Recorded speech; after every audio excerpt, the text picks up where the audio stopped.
नाज़रीन, हमसे YouTube channel के प्रोग्राम सूरत हाल में मैं वज़ीर हुसैन मेमन आपको खुशामदीद कहता हूँ। यकीनन आज आपको हमारी मोहतरमा ज़ाहिदा अबलू साहिबा की कमी महसूस हो रही होगी, जो कि ज़ाती मसरूफियात की वजह से कुछ दिनों के लिए छुट्टी पर हैं। तो आज के प्रोग्राम की मेज़बानी मैं कर रहा हूँ। मेरा पहला सवाल जनाब ग़ुलाम नबी सुमरो साहब से है कि मुल्क की मौजूदा सूरत हाल में तेल की कीमतों में जो इजाफ़ा किया गया है, जिसने अवाम की चीखें निकाल दी हैं, उस सिलसिले में आपकी राय क्या है? शुक्रिया। जब से ये नई इत्तेहादी हुकूमत बरसर इक़्तिदार आई है, अदम एतमाद के एक वोट में कामयाबी के बाद लगता है कि ख़ुद एतमादी से महरूम है। उसके इक़दामात से, उसके सियासी इक़दामात से पंजाब की सियासी सूरत हाल, सिंध की सियासी सूरत हाल, KPK की सियासी सूरत हाल और बलूचिस्तान की सियासी सूरत हाल लगता है कि मौजूद सरकार के कमा हुकूक कंट्रोल में नहीं है। जो माशी अदम इस्तेहकाम है और मालियाती अदम इस्तेहकाम है, उसे एक पुरएतमाद हुकूमत ही फेस कर सकती है। तो इस हुकूमत को मशवरा ये है कि अगर आप ये आए भी हैं, आपने ये आने का रिस्क भी उठाया है इन हालात में, तो फिर एतमाद का मुज़ाहरा करके आप आवाम की भलाई के मंसूबे को अवलियत दें। पाकिस्तान में के माशी माहिरीन और पाकिस्तान के मालियाती माहिरीन इस ख्याल के हैं कि तेल की कीमतों का बढ़ावा नागुज़िर था, क्योंकि आलमी मार्केट में तेल का बैरल जो है वो तारीख़ी बुलंद तरीन सतह को छू रहा है और दुनिया के सभी ममालिक में तेल जो है वो अपनी तारीख़ में, हर मुल्क की तारीख़ में महंगा बेचा जा रहा है। तो हमारे यहाँ जो पिछली हुकूमत ने कैप लगाई थी कि 3 महीने तक हम तेल की और बिजली की कीमतें नहीं बढ़ाएंगे, उसकी वजह से एकदम जो इस सरकार ने तेल बढ़ाया है तो उसका बोझ जो है वो आवाम पर पड़ा है। तो जब ये बोझ बढ़ाया जा रहा था तो उसके साथ इस इत्तेहादी हुकूमत को ये भी करना था कि दूसरे क्या पैकेजेस हैं कि वो पाकिस्तान के अवाम को दिए जाएं।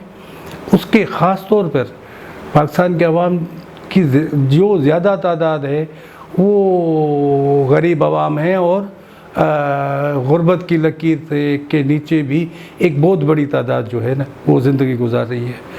तो करना तो ये भी चाहिए था कि उनके लिए पैकेज होते हैं बेनज़ीर इनकम सपोर्ट प्रोग्राम से, इससे उससे। अब भी हम उम्मीद करते हैं कि आपको IMF की ट्रांच अब यकीन है कि मिल जाएगी। तो आप उस सारे जो वसाइल हैं, जो मालियाती वसाइल हैं, उनको पाकिस्तान के 22 करोड़ अवाम के हक़ में मोड़ना होगा और पाकिस्तान के अवाम की मदद करनी होगी कि वो अपनी ज़रूरी और सनती तरक्की और अपनी ज़िंदगियों में जदोजहद कर सकें। सरकार को अपने अवाम की तरफ आना पड़ेगा। अनवर काजी साहब, अभी सुमरो साहब ने कहा है कि हुकूमत को चाहिए कि अवाम के रिलीफ़ के लिए कुछ पैकेजेस का ऐलान किए, तो 2000 पर मंथ के लिए पर ख़ानदान का तो उन्होंने ऐलान किया है। अब देखें क्या होता है। अभी जो बल्दियाती इंतखाबात का पहला मरहला 26 जून के शुरू हो रहा है, उस सिलसिले में आप बताएं कि आवाम की क्या जोश व खरोश है, किस तरह उनकी पार्टिसिपेशन है, इस सिलसिले में आप कुछ। Thank you. ये जो 2000 रुपये अनाउंस हुए अभी तक तो शायद किसी को नहीं मिले हैं, लेकिन ये भी इन्होंने हातम तय की कब्र को लात मारी है। ये जो हुकूमत लोगों के दर्द में इतनी परेशान थी कि मरियम साहबा कहती थी कि अगर 1 रुपया पेट्रोल बढ़ता है तो नवाज़ शरीफ साहब के दिल पे क्या गुजरती है। अब पता नहीं 85 रुपये पर लीटर जब पेट्रोल बढ़ा है, तो मैं तो दुआ करता हूँ कि अल्लाह ताला उनको सेहत दे, उनको दिल का दौरा ना पड़ जाए नवाज़ शरीफ साहब को। एक जुल्म की इंतहा होती है ना। अब आप 2000 रुपये देते हैं और वो मरियम औरंगजेब साहब ऐसे कहती है जैसे वो अपने जेब से दे रही है, और 2000 रुपये में पता नहीं क्या क्या आप कर सकोगे। अगर किसी के पास बाइक नहीं है तो वो दवाई लेगा, आटा लेगा, राशन लेगा, ऐसे गिनाते हैं। मतलब क्या इनको कहें, इनके जहन में नहीं है या इनको वाकई पता नहीं कि गुर्बत क्या होती है। चलें इसको ऐसे बाइफरकेट करते। अभी तक 1 महीने में 85 रुपये आपने पेट्रोल पे बढ़ाए हैं। अगर कोई बाइक वाला रोज़ाना अगर 1 लीटर भी पेट्रोल इस्तेमाल करता है कम से कम, वरना आप कराची में चले जाएं, लाहौर में चले जाएं, तो 2 लीटर के करीब पर बाइक पेट्रोल इस्तेमाल होता है, क्योंकि चाइना की बाइकें 30-35 किलोमीटर से ज़्यादा दे नहीं रही एवरेज। तो अगर आप ये 2000 को डिवाइड करें 85 पे, तो आपको कितने 25 लीटर भी नहीं बनते, 24 लीटर बनते हैं। यानी कि आपकी ये जो 150 रुपये से आपने बढ़ा के 235, और अभी तक उसको रोका नहीं है। अभी तो आप पता नहीं क्या क्या कुछ कह रहे थे। तो ये अशराफिया का ये रहा है, वतीरा रहा है कि वो सिर्फ़ और सिर्फ अवाम का खून चूसना चाहते हैं। वो पीटीआई हो, पीपल्स पार्टी हो या नून लीग हो, इनमें एक चीज़ मुश्तरका है कि कैसे खाएं। तो वो खा रहे हैं अपने हिसाब से। अपने लिए तो मुराद बहुत ज़्यादा हो रही है, अपने लिए तो अब अच्छा जिस भी कहते हैं ना मिनिस्टर साहब से, या मैं तो अपनी गाड़ी इस्तेमाल करता हूँ, तो भाई आप आए क्यों? अपनी गाड़ी इस्तेमाल करते हैं और महीने के आप 1000 लीटर फ्री के लेते हैं। बंद कर दें सबको ना, अपनी तनख्वाह में रहें। ये जो आपने सिर्फ गरीबों के ऊपर लाद दिया है, बाइक वालों के ऊपर, छोटी गाड़ियों के ऊपर, रक्षाओं के ऊपर, और फिर जब डीजल बढ़ाया आपका 263 पे, तो अब आपके ट्रक के किराए बढ़ेंगे, तो लामाला हर चीज़ बढ़ेगी। आपके जो ये आपकी पब्लिक ट्रांसपोर्ट है उसमें उन्होंने होशियार इजाफा कर दिया है। उसमें तो मैं और आप जैसे गरीब लोग बैठते हैं ना, बस ये वही है कि हमें हुकूमत चाहिए। और ये जो आप कह रहे हैं ना बल्दियाती इंतखाबात, ये भी आप देखिएगा कि ये जो हुकूमत आपकी है इस वक्त 14 ईयर से इन्होंने जो कारनामे किए हुए हैं, जो हमें इन्होंने महलात और ये साफ़ पानी, दूध की नहरें बहा के दी हैं हमारे सूबा सिंध में, तो अभी जो पहले फेज़ में हो रही है, तो देखेंगे इन्होंने किस किस को बना दिया। अब वो जुडिशरी तक को हटा दिया, आरओज़ बना लिए, कौन से, कोई 17 वाला, 18 वाला, कोई आपने उठा लिया, टीचर उठा लिया, कोई आपने सेक्रेटरी उठा लिया है। अब वो सारे गवर्नमेंट ऑफ सिंध के मरहून मिन्नतें, वो क्या इनको करेंगे? ये भी एक देखिएगा कि ये मतलब मैं तो आपसे गारंटी कहता हूँ कि 90% जो बल्दियाती इलेक्शंस में विनिंग होगी वो आपकी हुकूमती पार्टी की होगी, क्योंकि वो धांधली के माहिर हैं, धांधली करेंगे या गरीबों के से वोट लेंगे या ज़बरदस्ती करेंगे। कल भी आप देखें ना, खैरपुर के एक इलाके में एक SHO, अब वो उसकी अब वीडियो आ रही हैं, SHO जाके जो उनके मुखालिफ थे पीपल्स पार्टी के उम्मीदवार UC के चेयरमैन, उसको घर से ज़बरदस्ती गिरफ्तार करने गए, फिर वो लोग वहाँ पे पहुँच गए। तो अभी 1 हफ्ता 10 दिन रहते हैं, अभी तक ये कर रहे हैं। जब वो दिन आएगा तो वो क्या करेंगे? तो बस ये समझ लें कि एक ड्रामा चल रहा है और एक्चुअल इलेक्शंस नहीं हो रहे, क्योंकि आपने नहीं दिए हैं लोगों को जो ना इवन प्लेइंग फील्ड नहीं दी है। तो ये हमारी बदकिस्मती है। मेरा सवाल सुमरो साहब से है।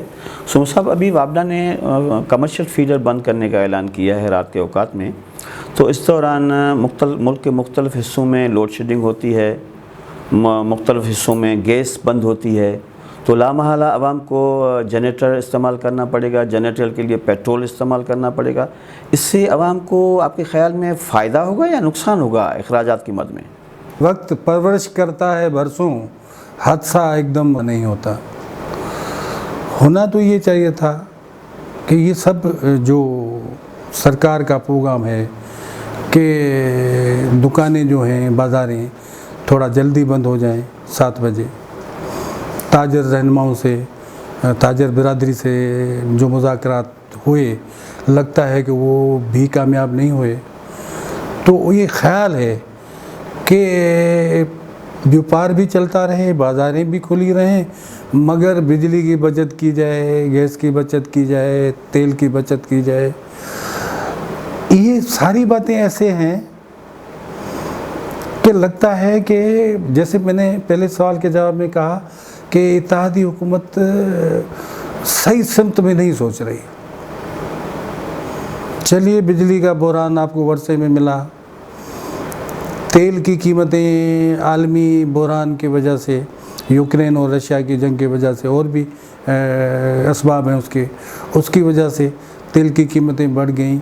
मगर कोई प्लानिंग भी कोई चीज़ होती है, इख्तियार भी कोई चीज़ होता है, हुकूमत भी कोई चीज़ होती है, हुक्मरानी भी कोई चीज़ होती है।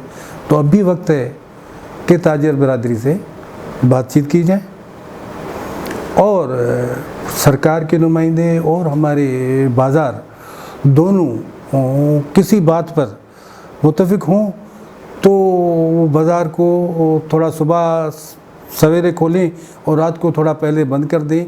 मगर ये जो बात है कि उनके बिजली बंद कर दी जाए या उनके गैस बंद कर दी जाए, ये एप्लीकेबल भी नहीं है। और जो लोग सताए हुए हैं और इस सरकार से, इस हुकूमत से नाला होंगे और इस हुकूमत से मोहब्बत नहीं करेंगे। मोहब्बत मतलब तब पैदा कर सकती है ये सरकार कि वो मुख्तलिफ़ जगहों पर जहाँ जहाँ मुज़ाकरात ज़रूरी हैं मुज़ाकरात करे और इंतज़ामी हथकंडे इस्तेमाल नहीं करे और मुज़ाकरात करके बाज़ारों को, तेल को, बिजली को के मसाइल को जो कोहना है, पुराना है, मानते हैं को आपको वर्षे में मिले हैं मगर अभी आपके दायरे इख्तियार में है, आप उनको ऐसन तरीके से अपने इख्तियार को इस्तेमाल करें और हमारे बाज़ार को भी चलने दें, बिजली की बढ़ोतरी भी करें और सब्सिडीज़ जहाँ आपने देनी थी वहाँ तो आपने दे दी। मगर जैसे मैंने पहले सवाल के जवाब में भी कहा है कि जब तक आप पाकिस्तान के अवाम के तरफ नहीं जाएंगे, उनकी ज़रूरतों की तरफ नहीं जाएंगे, पाकिस्तान के 22 करोड़ अवाम की ज़रूरतें, उनकी तालीम की ज़रूरतें, उनकी ज़राअत की ज़रूरतें, उनके रोज़गार की ज़रूरतों की तरफ नहीं जाएंगे तो ये सरकार फिर अगर ये कहे कि वो एक बेहतरी के लिए आई थी तो लोग याद करेंगे कि ये सरकार ने आवाम की कोई बेहतरी और कोई खिदमत अंजाम नहीं दी। मेरा सवाल अब कायद साहब से है। कायद साहब, अभी आपने हालिया बलदियाती इलेक्शंस जो होने वाले हैं उसके बारे में बात की थी।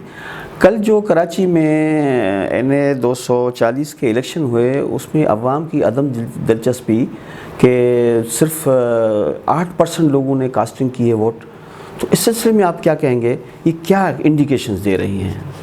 यकीनन ये इलेक्शन कमीशन के लिए लम्हा फ़िक्रिया है कि इतने मतलब बड़े शहर में और जहाँ पे MQM क्लेम करती है कि ये शहर पूरा हमारा है, अब वहाँ पे TLP भी आ रही है, PSP भी है, आफाक वाले भी हैं, पीपल्स पार्टी तो शायद 5वें नंबर पे चली गई, लेकिन कास्टिंग रेशो वो 8 पॉइंट समथिंग है और ये इट्स वेरी अलार्मिंग।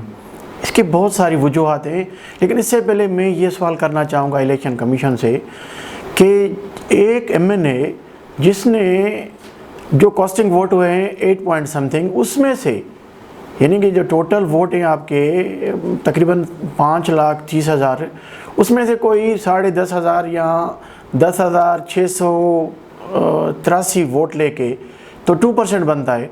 2% लेके वो नुमाइंदा बन सकता है, MNA बन सकता है। तो ये 98% जो उसके ख़िलाफ़ हैं या उन्होंने वोट नहीं दाखिल किए, इसके यूज़ नहीं किए, तो ये क्या इसको हम नुमाइंदा माने? क्या ये जमहूरियत है? जमहूरियत जो मैंने समझी थी शुरू से कि जो मेजॉरिटी ऑफ पीपल, अवाम की अक्सरियत राय को जमहूरियत कहते हैं ना, यहाँ तो अक़लियत भी नहीं है ना, 2% वोट। तो ये यकीनन लम्हा फ़िक्रिया है, कोई ऐसा कानून बनाएं कि कम से कम 50% जो हैं आपके रजिस्टर्ड वोट, उसमें से 50% तो कास्ट हो, फिर उसमें से जो भी आपका MNA या MPA मुंतखब हो जाए तो कहेंगे कि भाई चलें, ये मेजॉरिटी ने वोट डाला, उनमें से मेजॉरिटी जिसके पास है वो आपका नुमाइंदा है। अब आते हैं कि कराची में हुआ क्या। कराची में आप देखें कि 88 से ये यरगमाल था मुत्तहिदा के पास, वहाँ पे इलेक्शंस नहीं होते थे, वहाँ पे ठप्पे लगते थे। तो वो जो लोग शुरू में जमा इस्लामी या जो भी मज़हबी पार्टियाँ, पीपल्स पार्टी ने कभी विन नहीं किया कराची को, तो यही है, मतलब पहले जमात इस्लामी थी, फिर नूरानी साहब थे, तो इस तरह की मजहबी पार्टी, अब उन्होंने शायद TLP आ रही है उसको लेने के लिए, वो जो जगह उनकी बच रही है। तो MQM 88 में तो शायद उन्होंने कुछ वोट लिए थे, उसके बाद ठप्पे लगे हैं ना, 90 में, 93 में, 97 में, 2002 में, 2007 में, इस तरह से 2013 में, 18 में, तो इनके ठप्पे लगे। ये तो आपको मैं क्या बताऊं, इनके जो नबील गबोल साहब बने थे एक मरतबा MQM के MNA, तो उसने आके बताया था TV पे, तो मुझे तो 3 बजे दोपहर को इलेक्शन वाले दिन बताया गया कि तुम्हें 2,19,000 वोट पड़ेंगे, और वो ही पड़े। तो ये तो ठप्पे लगाते थे, लोग तो आते ही नहीं थे, लोग अब भी नहीं आते। दूसरी बात ये कह रहे हैं, कुछ हमारे तज्जिया निगार ये कह रहे हैं कि कल क्योंकि वो छुट्टी का दिन नहीं था, तो जो ये लांडी कोरंगी का इलाका है वहाँ पे बहुत सारे मजदूर हैं, तो वो चले गए अपनी मजदूरी के ऊपर, तो वोट कम हुए। चले, ये एक छोटा उसमें होगा, लेकिन जो लोग सब पार्टियों से नाला इसलिए हो गए हैं कि वो समझ रहे हैं कि इलेक्शन में जब वो जाके वोट देते हैं, तो जो भी असेंबली बनती है, MNAs बनते हैं, उनके दर्द के दरमान नहीं करते। ये हमारी पार्टियों को सूट करता है, उनके लिए लम्हे फिक्रिया है, लेकिन उनको सूट करता है कि कम से कम लोग आएँ, क्योंकि उनको धांधली करने में आसानी हो। अगर ज़्यादा लोग आएंगे, इस इलेक्शनरी पॉलिटिक्स में उनका एतमाद बढ़ेगा, तो फिर इनके लिए धांधली करना मुश्किल हो जाएगा। तो ये बहुत सारी चीज़ें हैं जिसके लिए फिर मैं दोबारा कहता हूँ, तो जितना इख्तियार इलेक्शन कमीशन का है, उसके वो जब ये आप ऐसी रिकमेंडेशन आप नेशनल असेंबली को भेजें कि इसके ऊपर आइन साजी की जाए, तो ये इलेक्शन कमीशन के लिए मैं ये सवाल छोड़ता हूँ कि वो ऐसी रिकमेंडेशन क्यों नहीं भेजता कि कानून साजी इस पे कौमी असेंबली करे। सुमरो साहब, इस महंगाई की वजह से हुक्मरान आवाम से कुर्बानी मांग रहे हैं। क्या हुक्मरान अपनी जो मराहत हैं उसकी कुर्बानी देने के लिए भी तैयार हैं, या इनके अलले तलले जारी रहेंगे? आपके सवाल में ये है कि अशराफिया कुर्बानी देगी या नहीं, ये सवाल जो है, और ये पाकिस्तान के हर आवाम के ज़बान पर है कि ये तब मुमकिन होगा जब हमारे यहाँ कानून की हुक्मरानी बहाल होगी, आवाम का हक़ के हुक्मरानी बहाल होगा। तो जब तक ये नहीं होता, तब तक अशराफिया जो ख़ुद को बाख्तियार समझती है, वो बेख्तियार लोगों पर हुकूमत भी करती रहेगी, और उनके हुकूक पर हुकूक भी गज़ब करती रहेगी। हमारा ख्वाब जब है, हम पाकिस्तानी आवाम, आम आवाम, वो तो हम अपने वतन अज़ीज़ पाकिस्तान को एक फ़िलाई रियासत देखना चाहते हैं। ये तो तब होगा जब ये रियासत कानून की हुक्मरानी, मेरिट पर फैसले और कानून का इतलाक़ हर बड़े छोटे पर। और हमारे यहाँ ये होता है कि इतलाक़ और ज़िम्मेदारियाँ और कुर्बानियाँ जो हैं, वो जो है वो बेख्तियार लोगों से मांगी जाती हैं, आवाम की अक्सर से, जिनके पास ज़िंदगी के वसाइल बहुत कम हैं। उनसे बिजली के बिलों से लेके और टैक्सेस से लेके ये वो दे रहे हैं, और देने भी चाहिए, मगर बात ये करते हैं कि हमारी अशराफिया अपना जो उनके पास वेल्थ है और वसाइल हैं, उसके हिसाब से वो टैक्स दे रही है, उसके हिसाब से वो रियासत की मदद कर रही है। हमारी अशराफिया को आगे आना चाहिए, और ये वक्त है पाकिस्तान के लिए। आजकल पाकिस्तान जिन माली और माशी मसाइल से गुजर रहा है, तो हमारी अशराफिया को कुर्बानी देनी चाहिए कि हमारा मुल्क जो है वो एक फ़िलाई रियासत बन सके। नाज़रीन, आज का हमारा सूरत हाल प्रोग्राम आपको कैसा लगा, इस पर कमेंट दें, और इसके साथ ही हमारे चैनल को सब्सक्राइब करें। तो इंशाल्लाह अगले हफ्ते फिर मुलाकात होगी। अल्लाह हाफ़िज़।